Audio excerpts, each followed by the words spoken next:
Kentucky gets absolutely dominated by the Gonzaga Bulldogs in Nashville. That's the conversation on today's episode of the Wildcats Today Podcast. I'm your host, Andrew Stefaniak, publisher at Kentucky Wildcats on SI, joined as always by Carson Nash. Carson, do you want to just talk about fantasy football today or something? Just switch it up. Well, see, that's not even going good for me right now either. So I'd rather talk about Kentucky football. Yeah. I don't know. I don't even know, man. I don't. Yeah. The Hit only that subscribe positive, button for us, Kenny folks. Darby. Kenny There you Darby. go. That's exciting. That's what needs to be discussed. But hey, folks, hit that subscribe button if you're new here. Love to have you along for the ride. Not a fun day to join if you're new here, but hey, happy to have you. But Carson, I mean, obviously you and I were there at the game. Didn't have any fun at the game. Well, that's not true. I did have fun, but not because of the game. It was just, we talk about being in Nashville, which supposedly we're not allowed to like Nashville, according to some of the comments. But seriously, Carson, I mean, I'm at the loss for words point of this, because obviously after the North Carolina loss, you and I came on here and said, obviously there's nothing really positive we can take away. All we have left is getting some of these guys back and hoping it helps. And Lowe got back, and hey, the offense maybe even. So I don't even know what to say at this point, Carson. I don't know how to draw any positives anymore. Yeah, no, you're definitely not wrong there. It's a hard watch, and in that game, it was a really hard watch. And we were there. A bunch of the BBN was there. It was an awesome crowd, or could have been an awesome crowd. We kind of got our ass kicked from the jump of the game. I mean, we were down 19-2 and had nothing to say about it or do about it. But I thought it. I mean, there was a lot of boos in that arena. That's one thing I took away from the game on Friday night. I thought there was a lot of boos. I can't really discuss whether or not I was partaking in that. But I was not very much thrilled with the team and the effort at all. And it's sad because we were talking about we need to take steps forward and figure out what's going wrong. And we're taking steps backwards. I mean, our first field goal didn't come till 11 minutes and 4 seconds in the game. I mean, that's unreasonable. We only had 2 free throws before that. It was 19-2. And then after you make that one, the next field goal you got doesn't come till 7 minutes and 50 seconds. You got to be able to string together some possessions and at least score and chip away if you're not going to play good defense. And we're not scoring and we're not playing good defense. So you're stuck in just terribleness. Sprites kind of make you pace a little bit. And I got into the stadium and found myself a cold beverage and was pacing around and went and found a place to sit. And next thing I know, I sit down and I look and I'm go, it's 19-2. That's when I got to my seat. 19-2. And I'm just going, how is that even possible? How is that even possible? And then from then on, I was down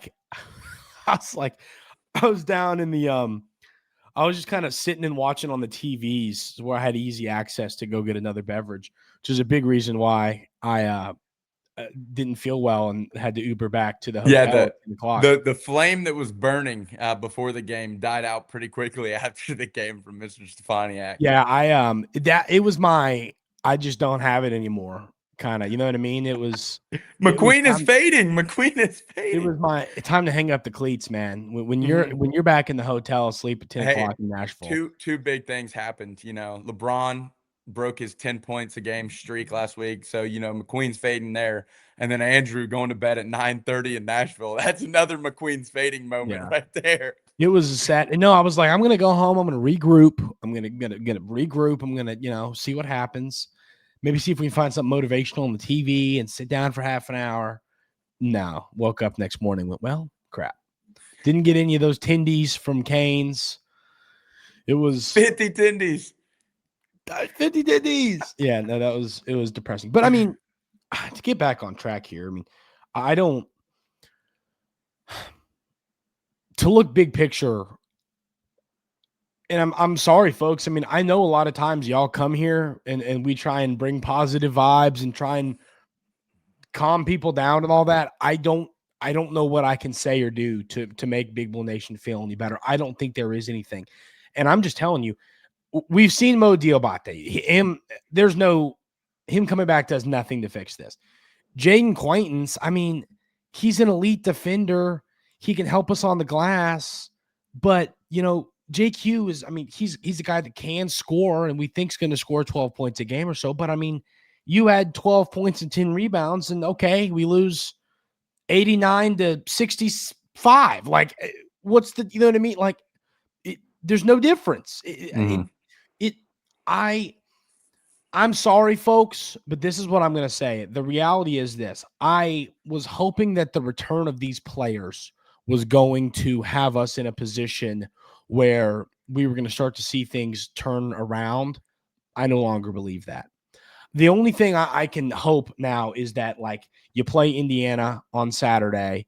The only hope that I even have in my brain is maybe you bump into a win and you find some confidence. But the reality is, when there's effort issues, I mean, did you see the play that was going around on Twitter of Owe just standing still and then his guy cut into the basket for a wide open layup and Owe never even moved? I mean, plays like that are, and you could go through that game and diagnose 10 different plays like that. Yeah, and then there's another one going around. This isn't as much effort as it is like let's just pass the ball, but Owe is wide open in the at the 3-point in the corner, and Denzel Aberdeen has 3 people on him in the lane, and he goes up with a layup and of course misses because he has 3 people on him.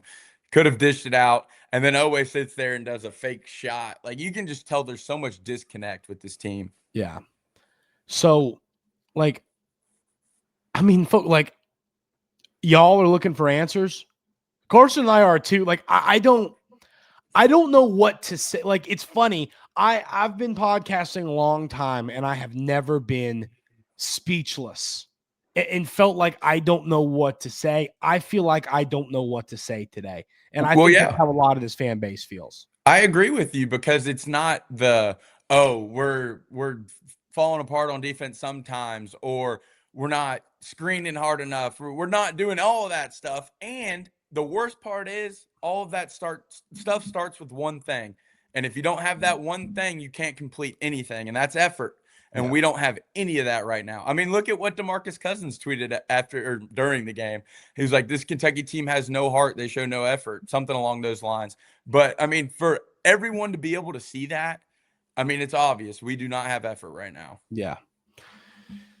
And, I mean, I there was also a video that kind of resurfaced yesterday, and it was this weekend on X, Twitter, and it was the pregame last year before the Auburn game. And it was, they showed Pope's pregame speech, and then they showed Bruce Pearl's pregame speech. And I mean, one guy makes you want to run through a wall, and one guy makes you want to go like, I don't even like, I've lost my witty comparisons. That's how depressed this basketball team makes me. But seriously, like, there's something to be said about that. And there's folks that are saying like, well, behind closed doors, I'm sure Pope's better. That was behind closed doors. And he was like, the simple play. Let's make the simple play. Let's get rebounds. Yay. Go Kentucky. Like, that was his pregame speech. And that stuff matters, man. A pregame speech gets a team going. I don't care what you say. It gets a fan base going. And I just don't think that Mark Pope is a good motivator. I don't. And and we knew that last year, I think. I think we kind of knew that. But we thought he was a great X's and O's coach. But we also, last year, it didn't show because the team kind of carried that for themselves. They had their own leaders. We don't have leaders this year. Lamont Butler, Andrew Carr, like all those, Mari Williams, Kobe Brea, all those guys, leaders, Jackson Robinson, leaders. They would come together and say, team, we need to come together and figure this chemistry stuff out and work together to get better. But this team does not have a leader. This team does not gel well enough together. And I mean, once again, to keep floating these examples from social media, I think a great play was Kirk Kriisa last year, breaking his damn foot and getting back on defense and trying to contest a layup. And then I mean, comparing that to Ortega's video from Friday yeah. night. I mean, last year's team, what's funny is I think we all cherished and loved last year's basketball team for sure, but we all knew, like, wait till Pope gets some of these athletes, man. And we got that. We thought it was going to be so different. I mean, everyone did. Carson and I did. The whole world thought this team was going to be special.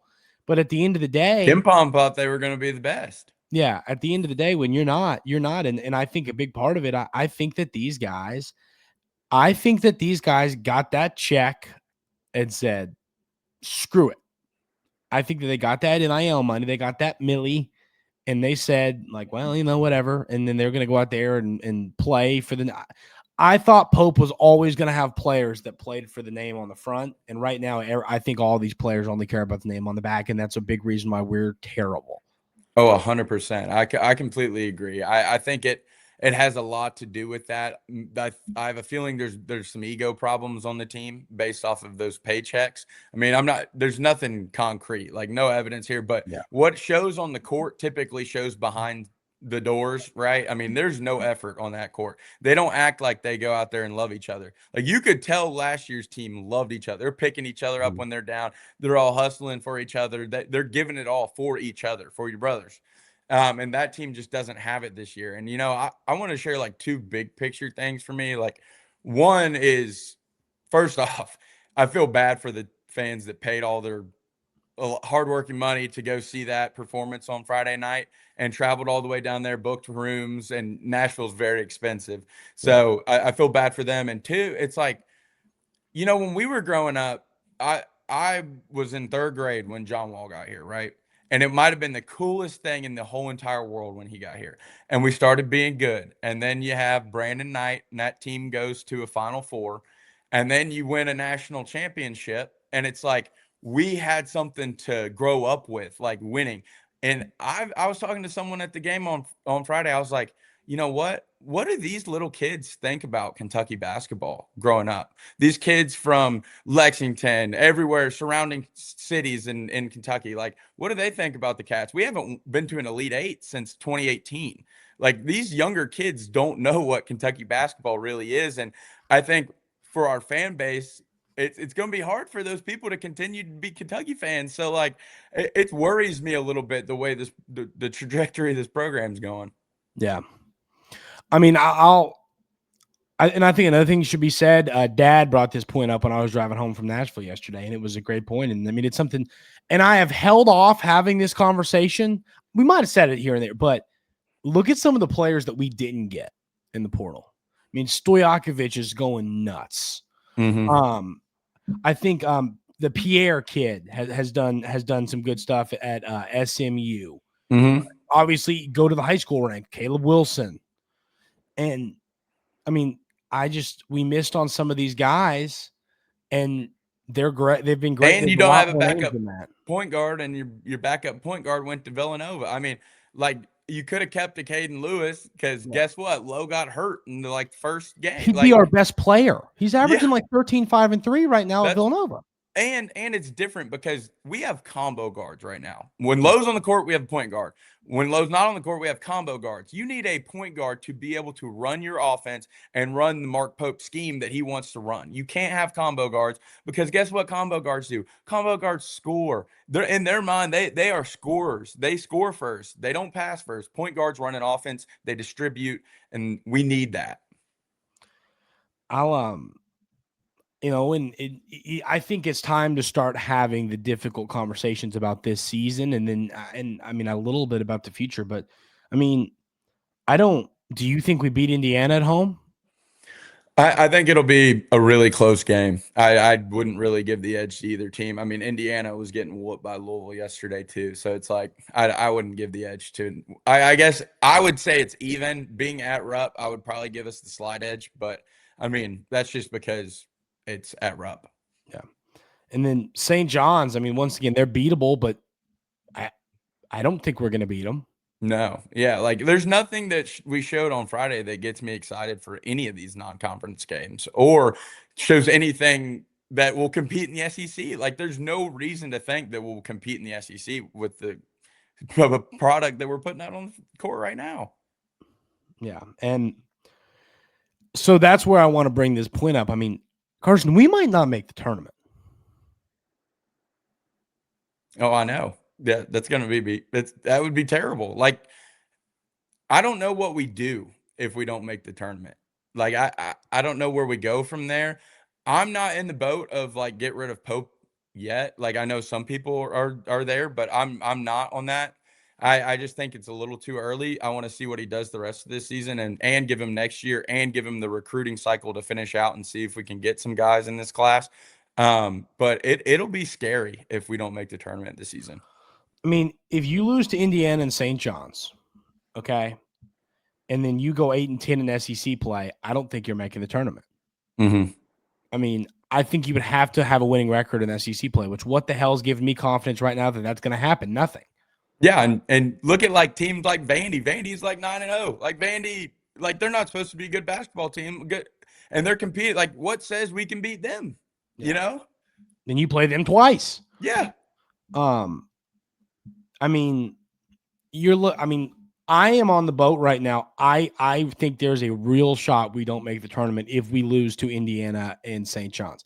I think if you go 2-0 in those games, which I mean, I'm saying that, do I think it's going to happen? Hell no, I don't think that's going to happen. If you do, I think it increases your chances because there's at least a couple quality wins. Mm-hmm. But, I mean, this team isn't good at basketball. And, you know, it's hard to win basketball games when you aren't good at basketball. And it's deeper than that. They aren't well connected. They don't look like they're brothers out there. They don't look like they care about one another.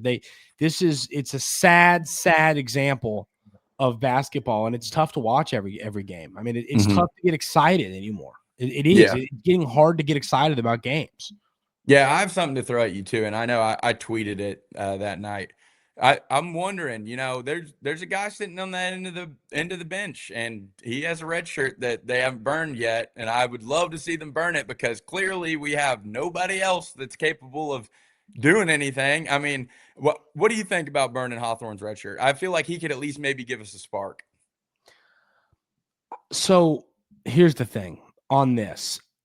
I agree with you that it might be worth the shot, especially in the day and age of like, he could get. How do we know he's going to be here next year? Yeah, and that's part of it. But at the same thing, if he was doing something that told Pope that kid's got to be out on the floor, he'd be out on the floor. That's one thing I'll say. If he was, I mean, it's not like we got MJ on the bench. If we had MJ on the bench, he wouldn't be on the bench. That's all I'll say. I think there's a reason he's not out there. While I've lost a lot of trust in Pope, I do have enough trust in him to say if that kid was turning heads, he'd be out there on the floor. Yeah, my philosophy is if you lose by 40, I'm going to start looking all the way to the end of that. Exactly. Match. If I'm the coach, I will play the guy who's wiping up the vomit and the sweat and all. I would play that guy if he's willing to go give me effort more than they have. Yeah. But I mean, the problem is what this team needs is a kick in the ass from somebody, and they're not getting it from Mark Pope, is my guess.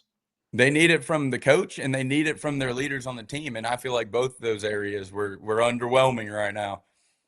I mean, if Mark Pope, you know, had some stones, I think he would start Walker Horn, Zach Tao, Reese Potter, and Hawthorne, and those guys against NC Central.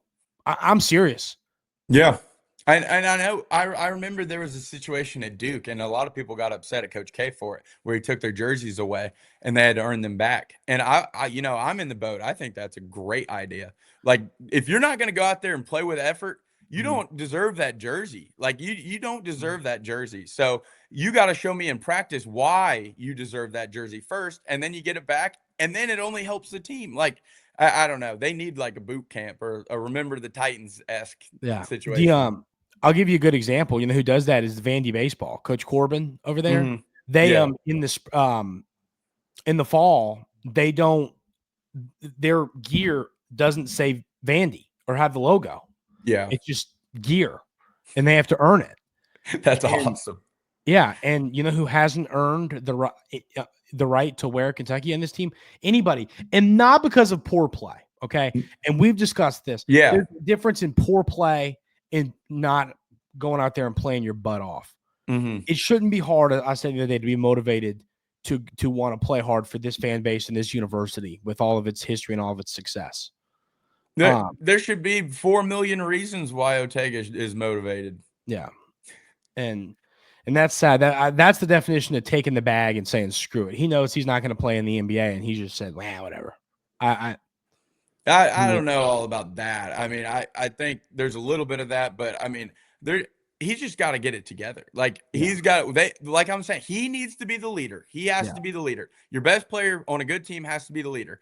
He needs to get the team together and say, we're not giving effort. But the problem is the effort problem starts with him. So once he looks in the mirror and realizes that the problem starts with him, then we can come collectively and become a better team. Yeah. When your leader's not showing effort, I've lost a lot of respect for Ortega Owe as a player based on the effort, man. And I'm sorry. And was the comment about the NBA maybe a little too much? Probably. But the reality is, what if I'm an NBA GM? I don't want that kid. Hell no, I don't want that kid. He doesn't play hard. I'd rather a kid that's going to go out and at least play hard. That's true. So, I mean, I stand by the statement. I think it was a little hurtful, but still, I stand by it. I mean, I mean, he hasn't been playing hard, and it's been embarrassing. I mean, he's not even going to make an all SEC team. Not any of them. No. I mean, it's and a lot of it's effort. It's not like he's just been playing bad. A lot of it's, I mean, the effort. I mean, if I'm on the voting for that, if I was a voter for that and I saw that play, I'm right there. You're not making an all SEC team. Yeah. And you can find 10 of those per game from him right now. Mm-hmm. It's embarrassing. This team is embarrassing themselves, and not because of poor play, because of poor effort. Poor effort's embarrassing. Effort. Mm-hmm. Poor play, it happens. I'm sure my fantasy teams will do it today. Poor effort is when I get frustrated. So that's where I get really frustrated, Carson. So I'm sorry, folks. I'm not trying to ruin anybody's Sunday, but I don't have a reason to smile. Well, Andrew, that's also why I was so upset for the people that paid good money to go down there. Yeah. It's not like we just miss shots, right? We aren't running hard down the court. We aren't diving for loose balls. That's the stuff you need to see. And what these players need to know, and I'll tell you this. You listen to this podcast, you're probably going to say, oh, these people, the media, the podcasters, the fans are turning on us. No, we don't want to turn on you, but you're not playing hard. Do you have the best fan base in the world for college basketball? We love and care about the Kentucky Wildcats so damn much. And we just want to love and support you guys no matter what. But when you go out there and you don't play hard, and you bring up a great example, people spend their hard-earned money to come to this ball game and to travel to Nashville, and this is our vacations. We take our vacations around these players and this team, right? This is how we don't go to Fiji. We go to watch the Cats play, and I'm sure some of us do, but I don't. I'll say that's me, but and these are our vacations, and when we do this, and there's no effort, and you get dominated, and it's never even interesting. It's not even like the first 10 minutes were interesting. No, like you said, Andrew, we got in a little bit late. The game was over by the time we got to our seats. Yeah, I mean, I never even got to be excited for 1 second. I mean, I got my beer, and I sat down, and it was 19-2. Yeah, and I was like, "How far is the walk to Robert's Western World?" Because I'm heading. Yeah, I mean, just. So like I said, folks, I'm sorry. I'm not trying to make anybody's Sunday worse, but I don't know what you want us to come on here and say. I think people would be more mad if we came on here and tried to be positive. I mean, so I just anything that you can take away that could give someone some sort of optimism. No. No. I mean, genuinely, and I'm not just saying that for a joke. I'm dead serious. I have nothing. I don't have a single thing. Because I've said this. I said this 2 weeks ago, and I'm going to double down on it today. And I'm going to ask all of Big Blue Nation, do not do this, please. Do not put all of the pressure in the world on 18-year-old Jaden Quaintance to come in and fix this entire thing. Okay, the kid's a great player. He's going to be a long-time NBA player, but he alone is not going to come and turn around 40-point losses. He's not. He's not. He could be the difference in close games. Yeah. He's not going to, I mean, once again, maybe like in North Carolina, does Jaden Quaintance, do we win that one? Maybe. I'll give you that one. That's the only one I'll give you maybe. Yeah. We're not losing. We're getting dominated. So, no, I'm sorry. I don't have yet. Jaden Quaintance could come back and maybe helps us out, but I don't want to put all that pressure on an 18-year-old kid. And everyone always gets mad when we say kids. I don't know why. I don't know why that is. 18-year-old is a kid. Yeah, and I know they're making money, but I mean, do you know how much stupid crap I was doing when I was 18? Yeah. I mean, I still say 6'7", and I'm 25. I mean, imagine these. No, these are kids. I don't care what anybody says. They're kids. And it's a tough time right now because they got millions of dollars and they have to, work hard and not go do stupid stuff that. Yeah, and they have to mentally juggle that every single day. So I mean, if I was a 5-star basketball player and had $3 million NIL money, they would know me well at the Hard Rock Casino. I mean, it takes you and Terry Rozier would be boys. Yeah, and CJ Abrams, and I think it takes a lot of discipline for these players to be smart right now. So I have some respect for them, but I mean, there's no respect for not going out there and playing hard. You got to look at it. What happens, Carson, if at your job and you don't perform well? Yeah, you get fired. You fired, and that doesn't happen here. And that's a luxury. You get $3 million, and that's if you want to fix NIL. That's what you do it. You make it incentive based, and you say, Oweh, you put no effort, give me $2 million back. That'll never happen, obviously. But I'm just saying that's part of the issue is there's no repercussions. Yeah, these players are getting these millions of dollars, and doesn't matter what the hell they do, they get to keep it. Now you might hurt yourself future earnings when it comes to the NBA and stuff like that, but still, your $3 million is not going anywhere. So. No, I'm sorry. I don't have anything to say. Don't have anything positive to say. I have one positive to say, and that's on Monday. We're going to talk about we're going to break down the Will Stein offense. Yep. That's fun. That's exciting. I'm excited for that. Yeah, that's what I'm gonna spend my time doing. And Kenny Darby, baby. Yeah. So that's exciting. That'll be fun. And that's all I've got for you on exciting stuff. I'm excited to watch my parlays not hit today. That's exciting. Yeah. There's some exciting things. But no, have you ever seen the Facebook? It's like a meme, and it's like, why don't you just smile? And the guy's like, there's nothing to smile about in my life. That's how I feel right now. That's how Big Blue Nation feels. Yeah. So I'm sorry, folks. I really am sorry. I would love to come on here and give you a hype up speech and get you excited. Just can't do it today. Carson, if you can, you're more than welcome to. But I'll say there's two paths that the team can go down right now. One path, you come together, you figure out the effort issue, and I think that starts with Ortega, and you got to come together and figure it out as a team, or you quit, and you don't make the tournament, and then you're known as one of the most overrated, overhyped teams in Kentucky history. College basketball history.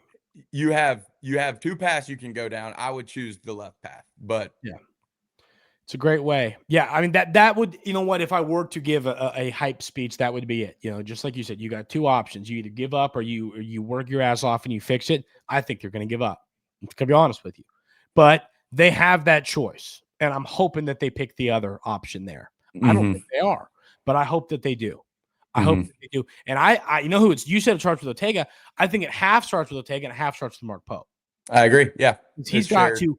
These guys need to run until they literally are puking so much that there are no fluids. And I mean, and I talk about the soft nature of the world nowadays. If that offends you, then that's how you fix things. You run. Carson, is it fun to run until you puke? No. Yeah. Would that motivate you to want to play harder and do better? So I don't have to do that crap again? Yes. Very simple. It's very simple. And no, and I mean, we're not, no precipitation. No participation trophies here. We're not doing that bull crap. It ain't raining here. Yeah. You're going to go work your butt off, and you're going to either succeed or you're going to fail trying your hardest. And there's no in between. And I want to see this team at least do that. If you're going to fail, at least fail trying your hardest. Yeah. So, no, I completely agree. We'll see. It's what do you got? What do you got in here? You got any moxie? You got any heart? I don't believe you do. Prove me wrong. No moxie, no heart, no swag. I mean, we need all three of those things. Come on now. Yeah. So, I mean, you've got more opportunities. It's not over. That's the best part about this is we've lost 4 basketball games. Yeah. It's not over. That's my positive takeaway. You got opportunities. Yeah. It's not over, But the choice is up to this team. It's not us. BBN's done all they can do, man, to show up for this basketball team. Yeah. It's up to what this team has. Mm-hmm. And I just don't know. And Yeah. I'm going to keep rooting for them. I'm going to keep watching every game and cheering my head off and supporting. And we'll be here every day doing it. But no, I mean, it's not up to us. Carson and I can't fix it. I can't. So I have some ideas on how to fix it, and that would be run until you fall over.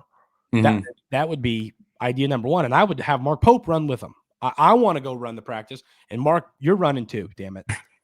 That's what I would do. More team bonding events and include the whole team and make them do strenuous activities. That's how you get them to bond. Like you haven't seen them do much together, like during the season. Like before the season, they were doing all this stuff together, but then you haven't seen any of that. And I'm not saying go drink. I'm saying go do fun stuff together. Go bowl, go laser go to Collins. Tag. Like there's so many things you can go do with your boys that are fun and bring y'all closer. I mean, go to the golf simulator. Yeah. Go move your stuff at Vincent Pfister. Mike, there's a shout out. Please take Jaden Daniels out of your fantasy lineup. I mean, like there's a lot. Seriously, go do something together. And once again, we don't know what they're doing behind closed doors. Like I can't, but I mean, there haven't been many public team bonding activities of late. I will say that we don't know what they're doing behind closed doors, but so we'll see. I'm to the players, like we're rooting for you guys. We just bashed you. We love you. We want to see you succeed.